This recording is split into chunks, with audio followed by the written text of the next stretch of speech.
Welcome back to the channel. तो आपको जैसे पता है कि शादी का टाइम पास आ ही चुका है। तो ये था जाने से एक दिन पहले का दिन।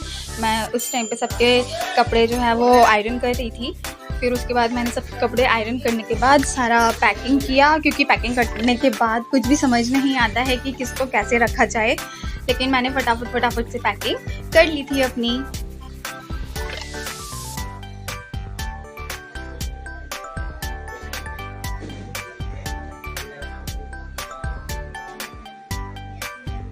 और यहाँ पे चारू का अपना अलग ही तैयारियां चल रही थी मैडम की। फिर उसके बाद हम खाना वाना खा के जल्दी से सो गए थे, क्योंकि 4:30 बजे उठना था। तो यहाँ पे चारू उठ चुकी थी। उसके बाद मैं उठी। और सुबह उठने का मन तो नहीं करता है, लेकिन एक एक्साइटमेंट भी रहती है सुबह जाने की। फिर उसके बाद हम सब रेडी हो रहे थे। हम सब ने रेडी होकर चाय वाय पी थी और नाश्ता किया फटाफट से। यहाँ पे कंफ्यूज थी कि मैं और क्या क्या करना है, मुझे क्या क्या लेना है, क्या क्या खरीदना तो हो चुका था। उसके बाद जब हम सब रेडी हो गए तो हम निकल गए। रास्ते में हमें ये डॉगी मिला था जो हमें बाय करने के लिए रुका था।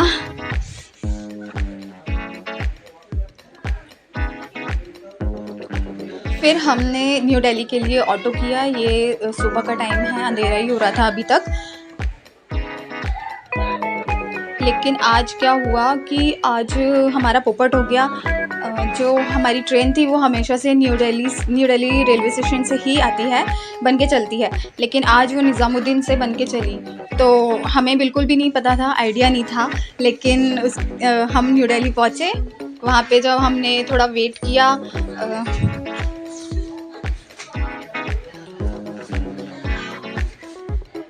यहाँ पे हम सब वेट कर रहे थे अनाउंसमेंट होने का कि ट्रेन का पता चले। फिर पता चला कि ट्रेन जो है निज़ामुद्दीन से थी। तो हमारे पास सिर्फ आधा ही घंटा बचा था। हम फटाफट एक ऑटो में बैठे और फटाफट आए। बस 5 ही मिनट रह गए थे। अगर हम थोड़ा भी लेट हो जाते तो हमारी ट्रेन छूट जाती। फिर हम फटाफट से ट्रेन में बैठ गए और हमारी ट्रेन चल गई। यहाँ पे चारू अपनी नींद पूरी कर रही थी। फिर उसके बाद हम पहुँच गए मथुरा।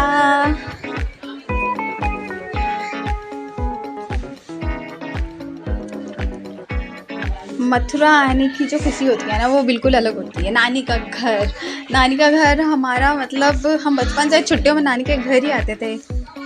फिर उसके बाद हमने ऑटो रिक्शा लिया और हम पहुंच गए घर पे।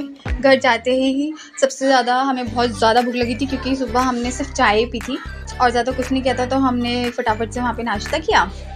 नाश्ता वाश्ता करके पेट पूजा करके थोड़ी गपशप मारी। और यह है मेरी मौसी का बेटा, जो कि अपना फैशन शो दिखा रहा था। उसका ये नया स्टाइल है।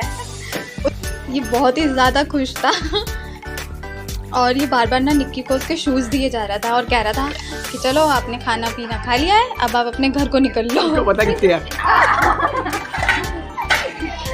तो ये था एक छोटा सा व्लॉग। और हमारे आगे शादी के व्लॉग्स आपको मिलते रहेंगे, वो भी मस्ती भरे। तो कैसा लगा आपको व्लॉग, कभी मुझे ज़रूर बताना। मिलते हैं नेक्स्ट व्लॉग में। Bye bye.